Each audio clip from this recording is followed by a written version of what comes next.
Comme l'a dit très bien tout à l'heure Alain Milon, nous allons voter, mais sans enthousiasme.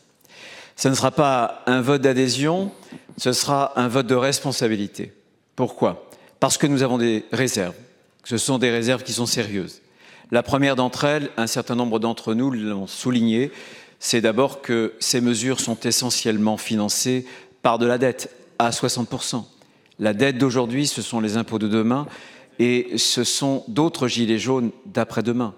La question d'ailleurs de la non-compensation, Madame la Ministre, pour le budget de la Sécurité sociale, que nous avions déjà dénoncé, puisqu'il y avait plus de 2 milliards dans le PLFSS qui n'étaient pas à l'époque financés, est un véritable problème.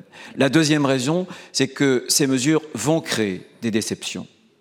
Elles vont créer des divisions entre ceux des salariés qui vont y avoir droit, ceux qui n'y auront pas droit, entre les salariés du privé, ceux du public, entre les entreprises qui vont pouvoir faire le geste, qui vont pouvoir accorder la prime exceptionnelle et les autres qui ne le pourront pas. Et puis, bien sûr, l'essentiel, le mouvement des Gilets jaunes, c'est un cri de colère, mais c'est aussi un cri existentiel. On ne peut pas réduire leurs revendications aux seules questions matérielles. Il y a un sentiment de relégation sans doute sociale, économique, mais aussi territoriale, relégation aussi civique.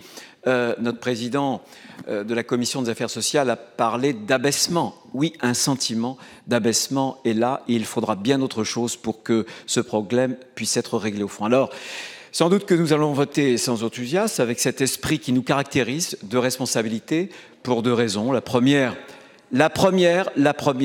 c'est que lorsqu'il y a un incendie, on ne jette pas de l'huile sur le feu. On ne souffle pas sur les braises encore rougeoyantes de la colère, c'est une évidence.